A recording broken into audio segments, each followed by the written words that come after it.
the marker, so if we can just make a little bit of room here. 1,000 years ago, much of what is now known as the city of Boston was underwater, and we were here. 400 years ago, English colonists came to occupy our land, and we were here. Today, most of Greater Boston is a major urban area occupied by others, and still we are here. We are the Massachusetts. We remember those who came before us, and we prepare for those who will come after us. Here is where our ancestors laughed, cried, loved, made music, practiced our beliefs, shared both food and knowledge, and made both useful and sacred things. Here is where we raised our children and buried and honored our dead. Here is where we continue to live, holding the land and the traditions of our ancestors, and here is where our children's children will continue after us. I'm honored to be here today and to be giving this acknowledgement of land and peoples.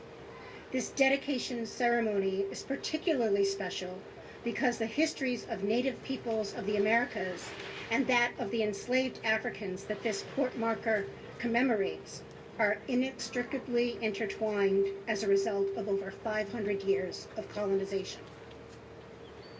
We must remember that the very foundation of what is now known as the United States took place as the result of the planned enslavement of one group of people and the intended extermination of another.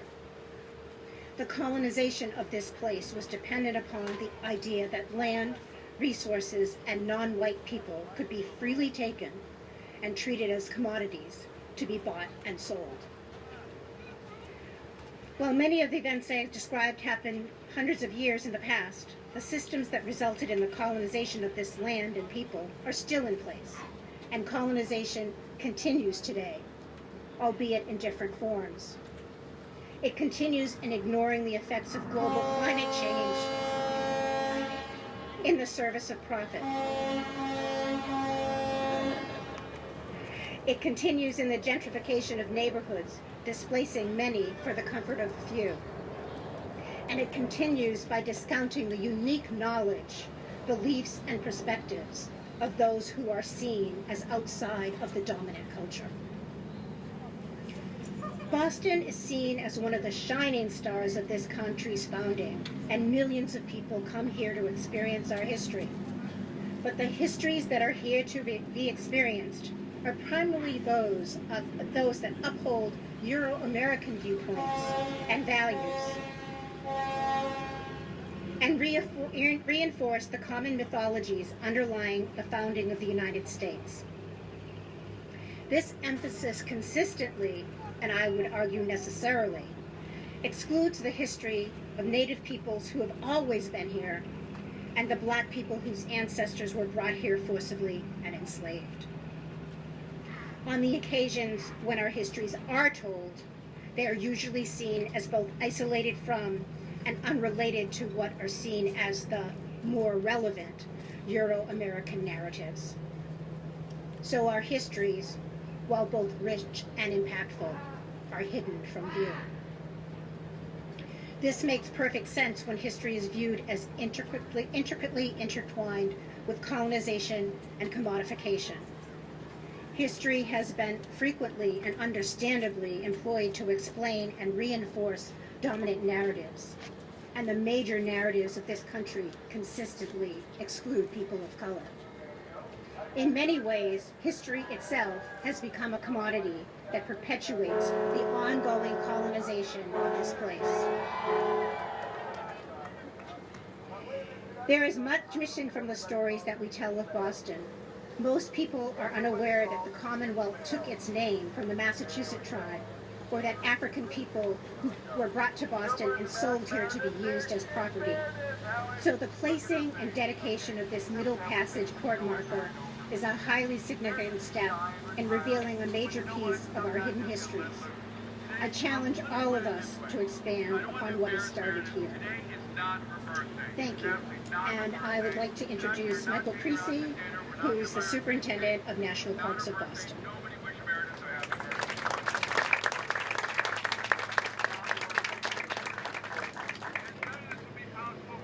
Thank you, Elizabeth. On behalf of the Middle Passage Port Marker Committee, I would like to welcome you all today to this dedication ceremony.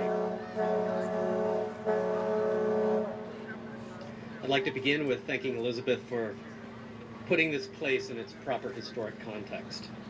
And I'd also like to thank and acknowledge our faith and church partners, First Church in Boston, King's Chapel, Old South Church, Old North Church, and Trinity Church. Thank you all.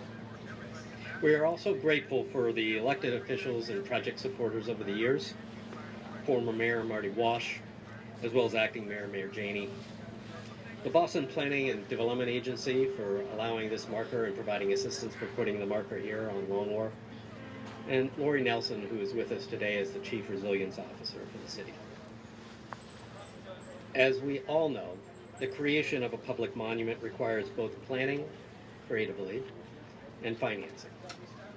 I would like to thank the efforts of this tireless committee for all the work that went into designing the marker. And I'd also like to thank the Edward Ingersoll Brown Trust Fund and the National Park Service for their financial assistance. Last October, amid a global pandemic and fraught with divisive national election and racial unrest throughout the country, this partnership quietly installed a public marker here on Long Wharf to honor the enslaved Africans who perished and those who endured the Middle Passage. We are gathered today on this historic wharf to formally present the permanent marker, acknowledging Boston's long history with slavery and the slave trade. We stand at a place that served as an entry point for many enslaved Africans. Newspapers advertised the sale of men, women, and children right here where we are gathered. It is also here where people native to these lands were forcibly put on ships and sold into slavery into the Caribbean and elsewhere. This wharf, this harbor, were gateways to an unknown and unwanted life of fear, violence, exploitation, and slavery, reverberations of which still exist today. We need to acknowledge and daylight this crucial and hard history, not bury it. As we collectively prepare for the 250th anniversary of our nation, it is critical to shine a light on the entirety of the narrative of who we are as a people and as a nation. We need to honor those ancestors who we lost, as well as those who survived to build this nation and challenge us to live up to its highest ideals. Public installations and ceremonies such as this are so important to our national dialogue and healing. Today's event marks an important milestone in the ongoing partnership, which began when the Middle Passage Ceremonies and Port Markers Project approached us with this unique opportunity. In 2015, as part of this effort, I was honored to participate in the ceremony of remembrance held at Faneuil Hall with many of the people that are here today. I remembered feeling so inspired and proud that we came together to create such a powerful and timely event. I stand here today with my friends and colleagues, inspired and proud once again, as we now dedicate the Boston Middle Passage Port Marker, hoping that this addition to the historic landscape of our city of Boston will spark even more conversations on race, equity, and justice. We want to thank everyone today for joining us in this special moment. I'd like to now introduce you to a friend and a partner, and please welcome Bela Kuyate. Bela, thanks for being here.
Kuyate from Mali and West Africa. The instrument I'm playing in here called balafon. This is my family instrument going back to 13th century. Not the one I'm playing in here, but the history of the instrument.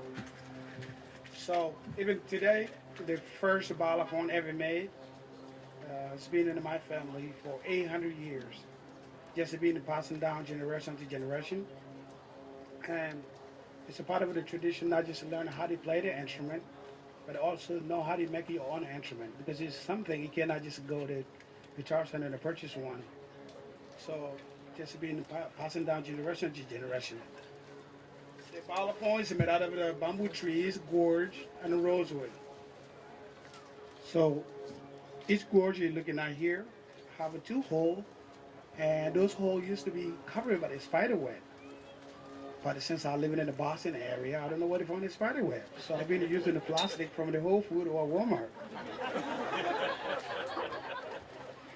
So normally everyone play the balafon. So I added this a second one just to be able to have all the 12 notes, so I can play a lot of different type of music. And I just wanted to give a little bit of history behind the instrument, because I believe you can only know where you're headed to if you know where you came from. So here's a Zokou, Kuyate, my son, and we believe this is the next generation passing that tradition to him as well. So please, if you have any questions, I know I only got 5 minutes, otherwise I'll be talking all day. But I just want to let you know what this history is about. We're not just here to perform or entertain the people. We recounted the family history through the music. That's why music is having an important role in our society. It doesn't matter where you came from. I don't think you can find anyone in this earth who's going to tell you, no, I don't like any music. Because without music, we're not going to be happy, right? So, and we call us jelly in the Mandinka language, and some European call us griot. We're in the oral history, and we're the people who in the charge keeping our family history, our community history, and in the society. So we have a very important role. Thank you so much.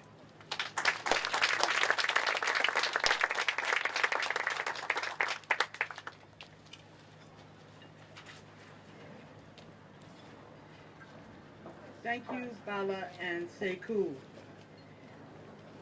I do want to say that Bala was recently honored by the President of Guinea for his continuance of the tradition of the balafon.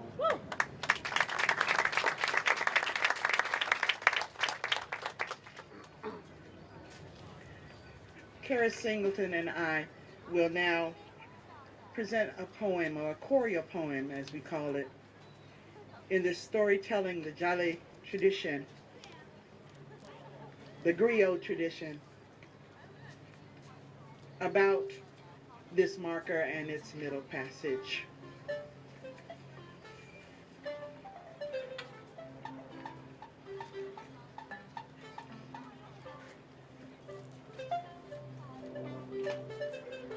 (1492) In the Garden of Memory, we are alone in an Eden with no script, no temptation. Our part of the narrative has not yet been considered.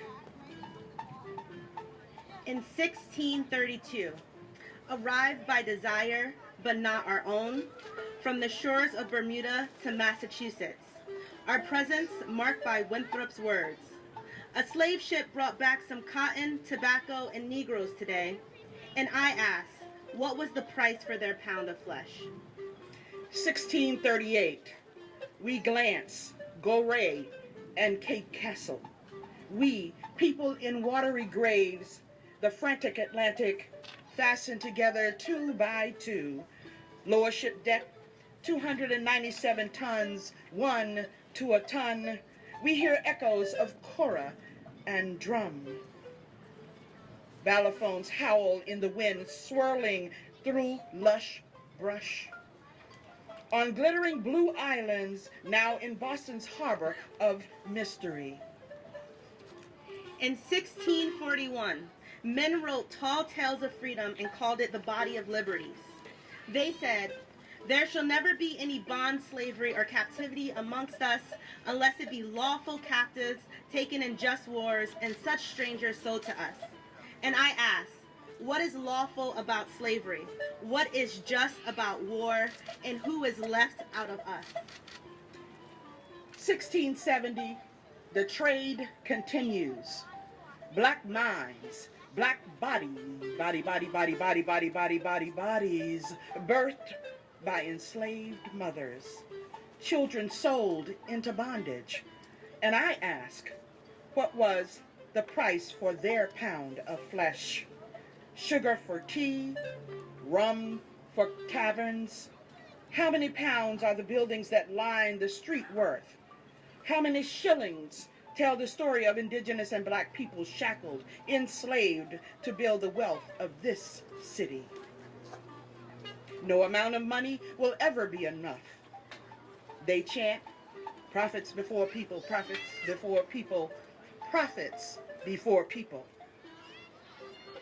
1721, the deed, town, Boston, county, Suffolk, Commonwealth, Massachusetts. Witness that, bound out Negro Ruth, said time and term will faithfully, gladly obey, said master, keep secrets, keep scratchy clothes, keep commandments lawful, she shall forever not end her contract. 1723, Massachusetts Bay Colony, say, we black folk are good to toil on their plantations, work their docks, build their wealth, but only when the sun shines. Nightfall is only illegal for us. 1750, slavery's runaways, Crispus, migrate watery landscapes, move further into the woods, spinning gold cloth, catching wells. 1770, rebel confrontations. Why are we here? Building independence?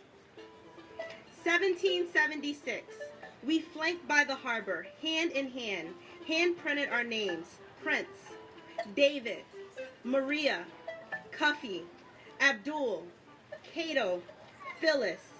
History apprehended in dark corridors, holding the strength of all things flowing. 1783, what was her name? Elizabeth Freeman. What's her name? Belinda. Freedom by law, or is it? The past is buried in us. Cups of sugar are in the cupboard at the Royal House. In 1783, Belinda Sutton tells the court, 50 years my faithful hands have been compelled to ignoble servitude for the benefit of an Isaac Royal, and I am still denied the enjoyment of one morsel of that immense wealth. And I ask, what was the price for their pound of flesh? 15 pounds and 12 shillings. 1797, organize African society, own property, educate our children, vote our representation, we advance. 1806, purchased parcel 48 by 59 feet square, built gathering space, built community, worshiped, sang hymns, talked underground whispers, more freedoms, petitions, and citizenship. The African Meeting House, Beacon Hill, we who color nature, matter in our Africanness, and sovereignty of indigenous nations, we hold our desire-lined memories. Here, landed, what does it feel like? You, what does it look like? Me, what does it smell like? You, what does it sound like? Me. Here, what does it taste like? Salt. Thank you. Thank you.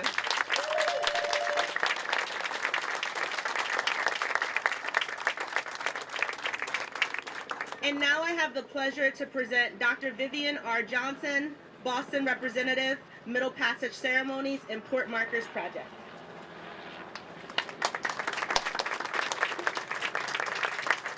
Thank you very much, Kiara.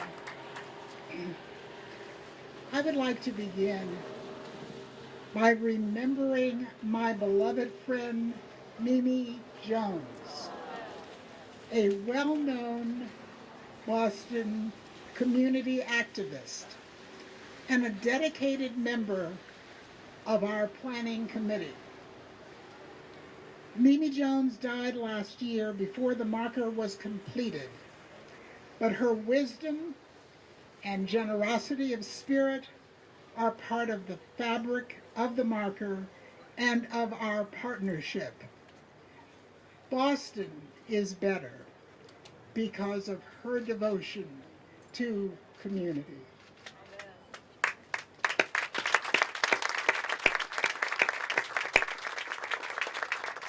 We gather today to honor and remember people who are rarely remembered.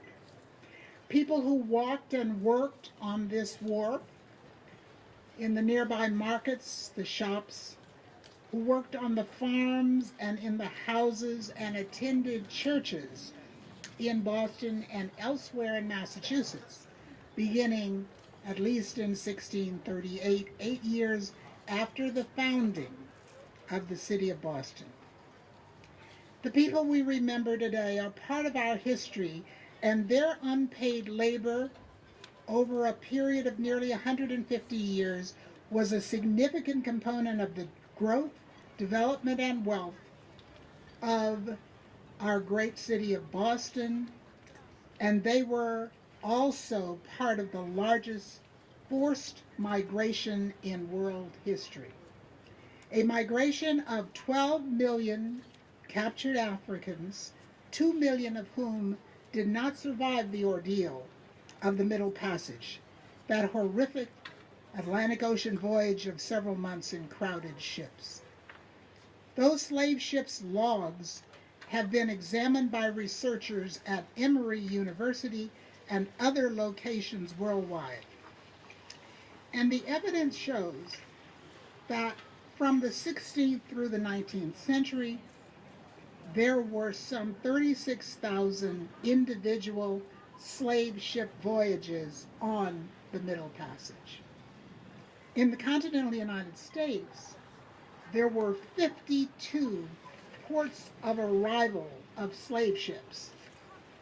Those arrival ports stretched from Portsmouth, New Hampshire in the north to Galveston, Texas in the south. To mark that history, 10 years ago, civil rights activist Ann Chin and her colleagues initiated an organization called the Middle Passage Ceremonies and Port Markers Project in order to encourage the action we are taking here today. The placing of markers at each of those slave ship arrival ports in the United States. Our Boston port marker has information about UNESCO's designation of Boston as one of 31 international sites of memory, and we hope that you will have the chance to read that. A map on the marker shows the route plan of the Middle Passage, sometimes called the Triangular Trade because of the 3 major stops involved, from the US or Europe to Africa and then to the Caribbean before returning to starting points. Evidence of the sale of Africans at this site on Long Wharf is shown on the marker in the reproduction of 3 Boston Gazette newspaper ads announcing the sale of Africans at Long Wharf on 3 dates in the 1700s. Slavery lasted in Massachusetts from at least 1638 to 1783. Throughout the ordeal of slavery, Africans constantly sought ways of gaining their freedom. And on the other side, our port marker shows examples of people involved in constant resistance. One example is Crispus Attucks, who had escaped from slavery when he became the first man to die in the Boston Massacre. Had Crispus Attucks lived and been recaptured and enslaved, he would not have been granted the liberties colonists gained from the American Revolution and for which he died. Facing seemingly insurmountable odds, Black Boston has always had a self-determined community, and resistance to slavery and injustice has been constant. In 1806, Black residents of the North Slope of Beacon Hill built the African Meeting House as a gathering place of resistance. It was a church, a school, a gathering place for musical concerts and literary readings, as well as a meeting place for abolitionists and other groups assisting freedom seekers on the Underground Railroad. And it was also the place where the recruitment of men who would become soldiers in the Civil War was made. Also featured on the marker are individuals. One is Paul Cuffy, an ardent abolitionist who became a successful businessman, contributing to the economic development of the Black community by hiring Black men on his whaling ships and providing equal pay for equal work. The whaling industry was the first meritocracy in the United States. Prince Hall is also featured on the marker. He petitioned the legislature as a homeowner and taxpayer. He petitioned the legislature as a homeowner and taxpayer, asking why in the world were Black children not receiving city-financed education support, just as white children were. Prince Hall also requested approval to start a Black Masonic Lodge, and when the local Masons refused his request, he applied in England and received approval, therefore starting the Prince Hall Masons, who continue in community service today. Phyllis Wheatley is also featured on the marker. Enslaved Africans' quest for freedom took many forms and was demonstrated by an extraordinary range of skills, talents, and strategies. One of the most extraordinary examples is the life and achievements of a frail, traumatized 7 or 8 year old girl child who arrived on a slave ship at a harbor near here. Very close, in fact. It was Avery Wharf. Here is a quote from the man who purchased the frail child and named her Phyllis, giving her the name of the ship on which she arrived. This is a quote from John Wheatley, a well-to-do Boston resident. Quote, Phyllis was brought from Africa to America in the year 1761, between 7 and 8 years of age. Without any assistance from school education, and by only what she was taught in the family, she, in 16 months from her arrival, attained the English language to which she was an utter stranger before. She attained it to such a degree as to read any most difficult parts of the sacred writings, the Bible, to the great astonishment of those who heard her. Consider how extraordinary this is. A 7 or 8-year-old child simply listens to the new language spoken around her, and she learns to speak, read, and write the language in 16 months, less than a year and a half. And she was also frequently ill with debilitating asthma attacks that continued throughout her life.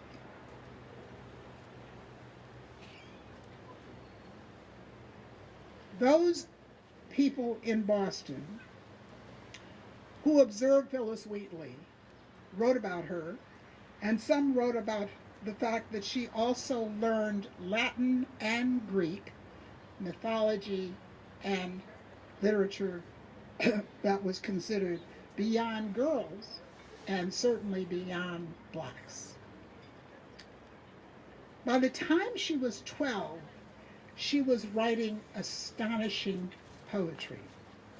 She constantly challenged the beliefs and expectations of most Bostonians who met her, because they believed Africans were mentally inferior and therefore only worthy of enslavement, but they had to admit that Phyllis Wheatley was extraordinary, and they could not explain her genius.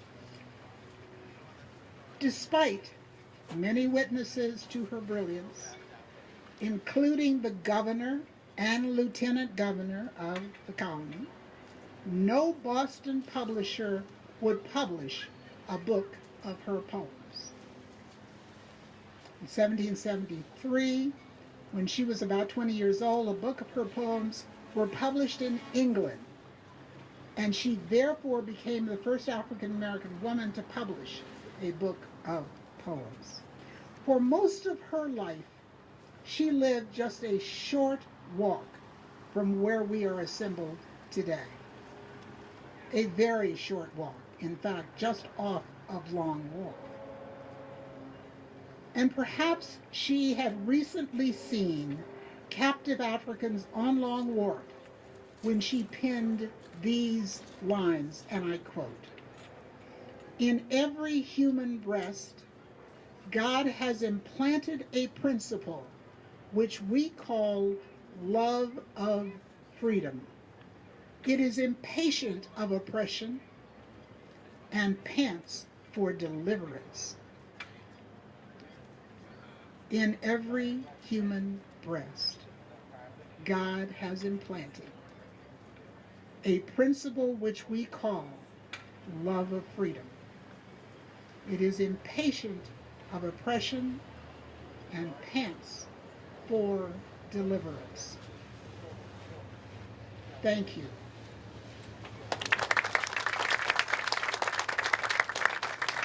I would now like to introduce the Honorable Byron Rushing, former state representative who has been investigating Black history in Boston for over 50 years.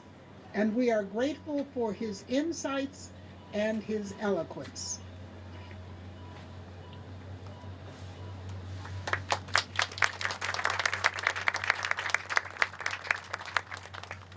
Thank you very much, Vivian. For truth-telling, we need not erase the names of the slavers and the slave traders. We need to add the names of the enslaved. What we now call America, a name that is about 500 years old, is a collection of countries and nations with founders, people founders.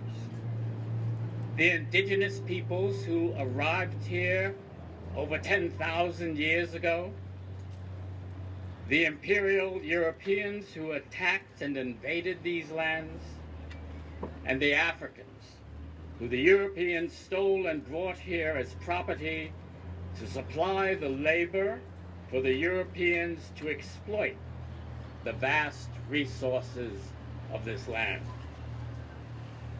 America's founding peoples, who European Americans would come to call the red, the white, and the black. They're the founders of the Americas, the founders of the United States of America.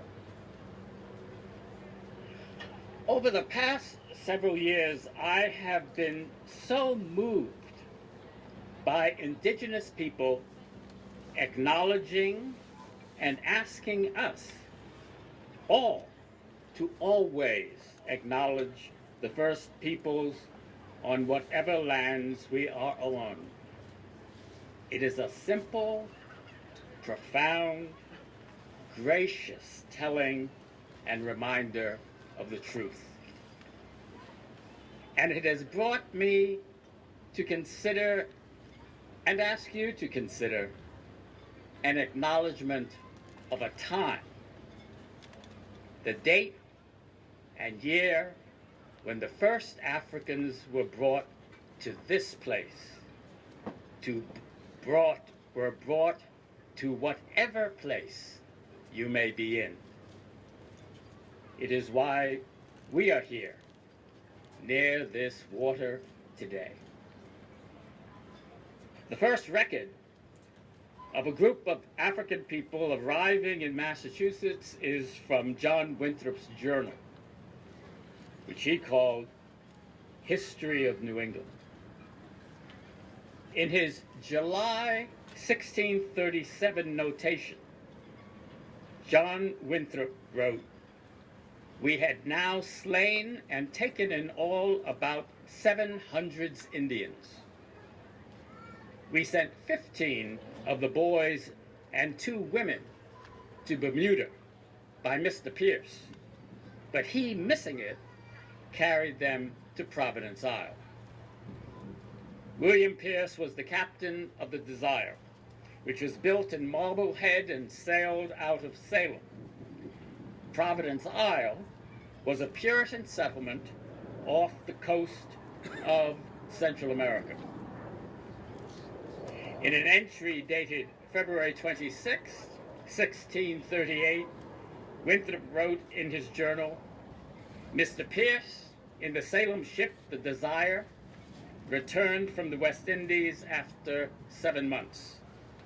He had been at Providence and brought some cotton and tobacco and Negroes from thence, and salt from the Tortugas. Dry fish and strong liquors are the only commodities for these parts. He met there 2 men of war set forth by the lords of Providence with letters of marque. They had taken divers prizes from the Spaniard and many Negroes." In 1637, those Puritans in the Caribbean had already begun to engage in the slave trade, probably purging those Africans from Spaniard slavers. We know the name of the ship. We know the name of the captain, the name of the recorder of these events. But yet today, 383 years later, we have not one of the names recorded of the 17 indigenous people sent, nor the enslaved Africans brought. We know the names of the slavers and slave traders. We need to add the names of the enslaved.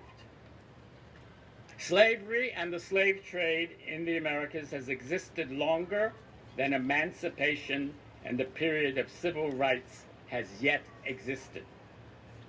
If you use 1619 as the approximate date of the introduction of slavery in the North American British colonies, which would become part of the United States of America, slavery lasted 246 years. It will not be until 2111 that people of African descent will have been free as long as they have been enslaved in the United States. If we are on the verge of a new normal, then this marker will have more meaning than only the words and illustrations upon it. It will mean for us and for all we tell a time when we decided to tell the truth and teach the truth about all that history which has been lost, stolen, or strayed. The story of all the peoples who founded this nation and worked to continue to transform it today. Here on the shore of the land of the Massachusetts, which the English invaded and colonized in 1630, and to which Africans were brought in February of 1638.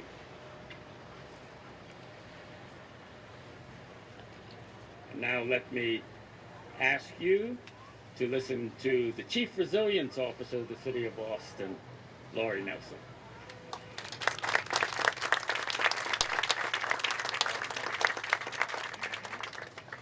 Good afternoon, everyone.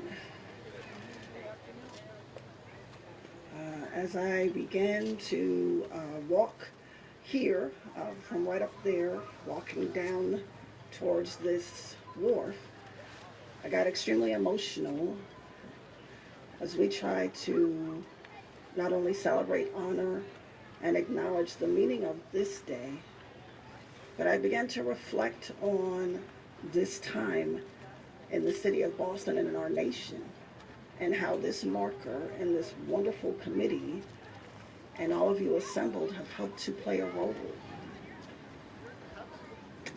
And so I ask us today to simply do a few things.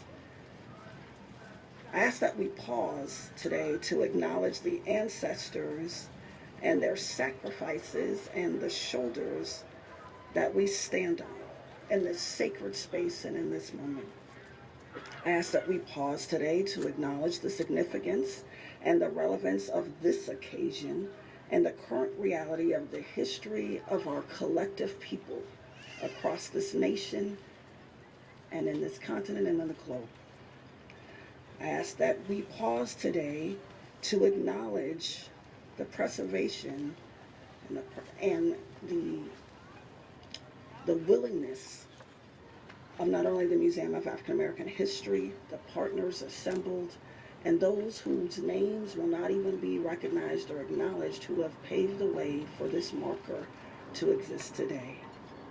I ask that we pause to acknowledge and commit to sharing and honoring this history and the many other historical markers and moments that help to shape and make this city what it is and what it means for people of color, for Black people, for our Indigenous brothers and sisters, and for all who have come this way. I ask that we pause to acknowledge that the work and this history and the continued narratives must go forward, that we commit today that we will continue to advocate, to be resourceful, to be a voice, and to hold up this rich narrative that makes this city what it is. So I come today recognizing the rich history that has already been told and outlined by the members assembled, but to agree with them and to continue to move this city forward by way of history, by way of advocacy, and by way of recognizing that we have much more work to do. So on behalf of the City of Boston, on behalf of Mayor Conjani, on behalf of the Office of Resilience, Race, and Equity, we come to stand with you. We come in support of you. We come today to say we have work to do, and we are honored to be a part of this rich history that is becoming part of our legacy and narrative this day. We certainly want to thank the partners, the museum. I was very honored and humbled when I met Dr. Vivian. Thank you so much for your work. We want to thank the National Parks Department. We want to thank certainly former Rep. Byron Rushing for your work, and certainly to my sister Elizabeth Solomon for your wonderful introduction and bringing us to this moment and presenting the history as to why we are even here.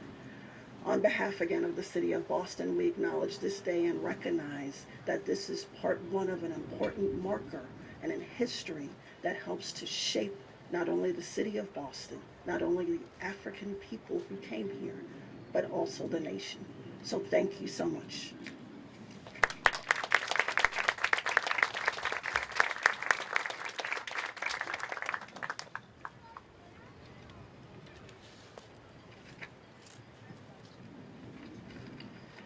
Thank you, Laurie Nelson, for representing the City of Boston and our mayor. Your presence here today honors and amplifies the lives of those whom we are gathered to remember.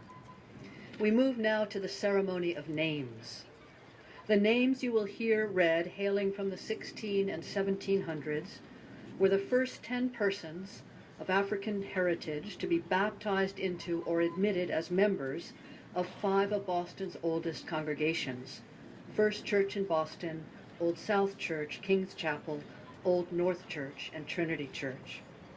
We know far too little about the people whose names you will hear, what each was doing, the day, the hour, the minute he or she was ripped from home and homeland.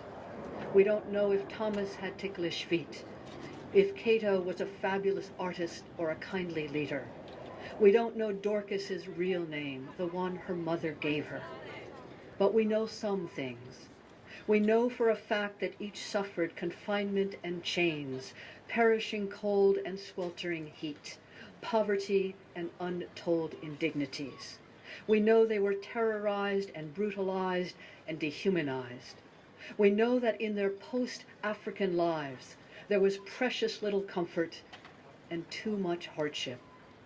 This afternoon, it is our sacred obligation to recognize them, to weep for them, ask pardon of them, eulogize and memorialize them. As an African proverb asserts, "As long as you speak my name, I shall live forever." Sounding the bell, bracketing the ceremony of names will be Kira Singleton, and reading the names will be Lamerchi Frazier of Boston Museum of African American History. As each name is read, a white carnation will be tossed into the harbor.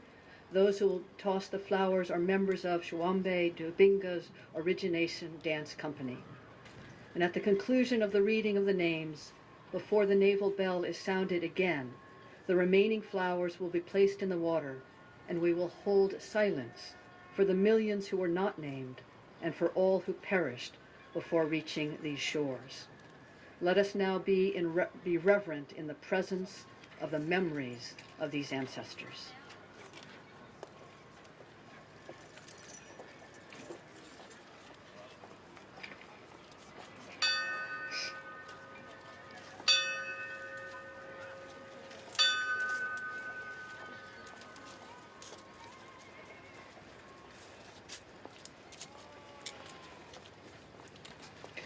I'm going to ask if our audience will join us. We invite you to reckon with the names, to repeat the names after I call each name so that it reverberates far and wide. Before I pronounce the names, I want to ask if there are descendants from in our audience, and if you would please stand.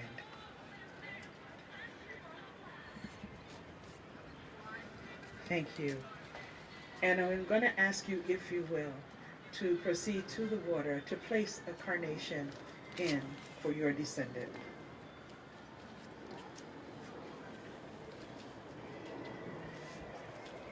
Matthew, son of Dorcas. Benjamin. James. Mary Brown. Sarah. Eleanor Kalai. Jane Waters. Luce Bush and her son Peter. James, Rose, Cynthia, Thomas, William, Lancashire, Mary,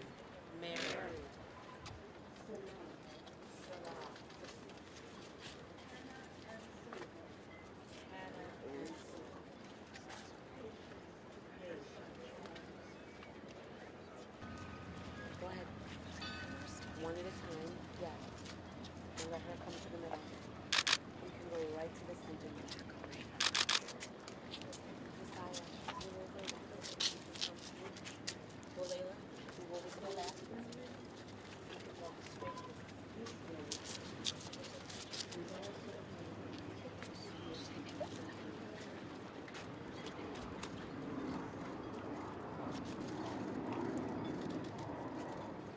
We have that meeting house built in 1806 by free black people and their own agency to have their own house to gather. We can continue that voice of justice and agency that has happened over the last 200 years to tell the stories, the iconic stories embodied there. We continue to gather, to have exhibits with real artifacts and documents that give evidence of the people and their lives that we have referred to today, and that we continue as we make history. We can also have conversations in that meeting house. It is your house to further the efforts of freedom and equity. We can also learn more about expanding the narrative of history that begins on the continent of Africa and in North America with the 500-year shared history of Black and Indigenous people as we expand American history's narrative. That African meeting house is your house, and I'm serious. It is the place where meetings like the note of those who met there in 1852, who said and declared in that African meeting house that it was their object of the awakening of the free colored people and everyone else, everywhere, to a deep sense of the responsibilities resting upon them and the importance of putting their shoulders to the wheel if they would see the car of liberty and equal rights move forward and take their true passion as men and as Americans. By this assembly, we own global citizenship. It is this voice in that African meeting house that helps us acknowledge in this historic moment that it is not the first instance of slavery in the earth. However, we note that the transatlantic system of slavery existed between 16th and 19th centuries, was the most cruel, where Black and Indigenous people became property and commodity. From the islands of Cape Verde to the islands of the Caribbean to the islands in this Boston's harbor, the youngest and the strongest were accounted for.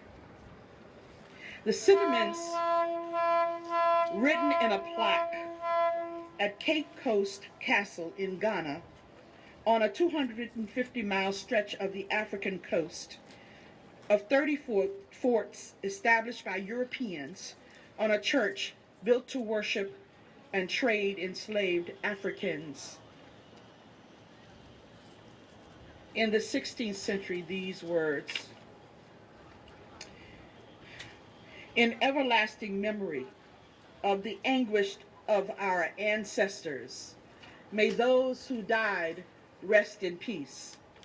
May those who return find their roots May humanity never again perpetrate such injustice against humanity, human beings.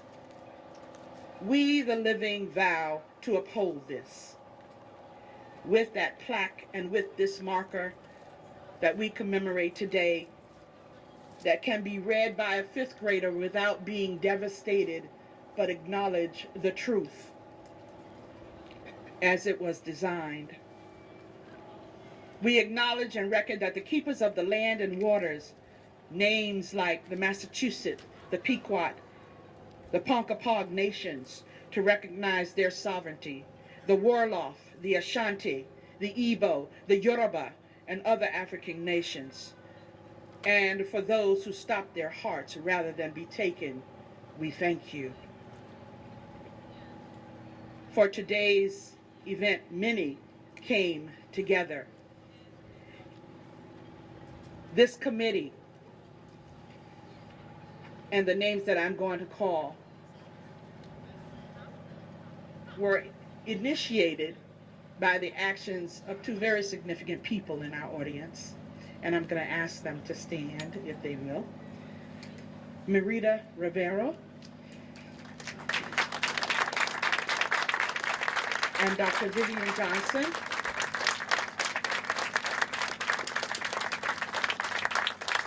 Who apprised us of the project of the genius of Ann Chin and Ann Hobbs. The committee that really came together and was held together by a great leader, Sidney Webster from the National Park Service, who tirelessly and patiently kept us on the mark. She is a taskmaster. For those who also were on the committee, supported by Michael Creasy and the National Park Service, Ruth Raphael to help the marker to come together to fabricate it, another taskmaster, Brittany Knotts, Eric Hansen Plass, Liza Stearns, Joycelyn Gould, Jackie Haley, Malika Shepard, Kelly Chun, our press and public relations master, Faye Chaplinter,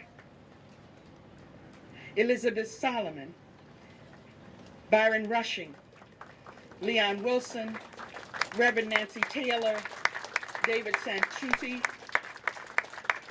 Kiara Singleton, Ann Chin, Ann Hobbs, Boston's Mayor Cheney, and Mayor Walsh, the former mayor, Lori Nelson, have all come to the clarion call to make this day possible, and you.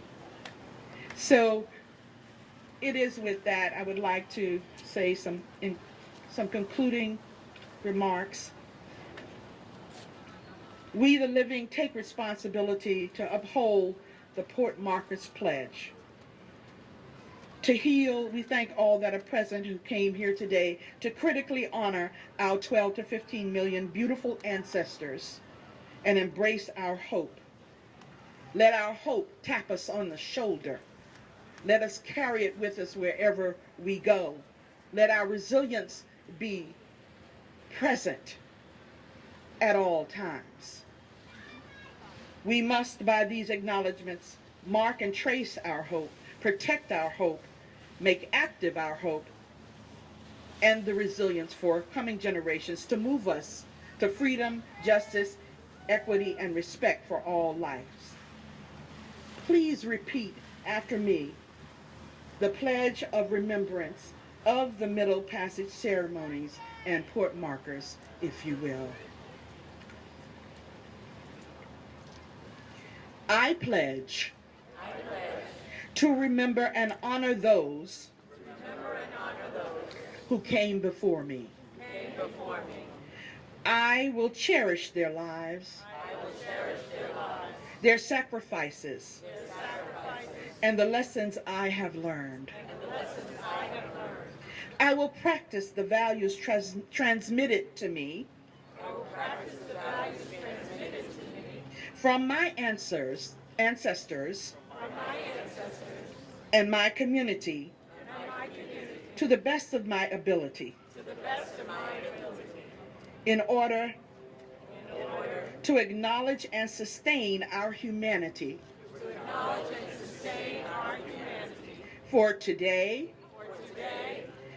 and to create a better world for future generations. Well done. I would like to extend this on behalf of the committee and all who are gathered here today and our ancestors for you to be well and remember today.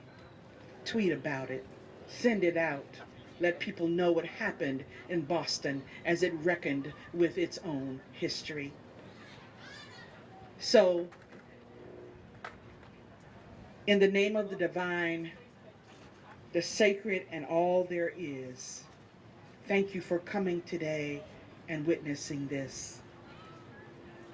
We collectively say, peace be unto you, and thank you.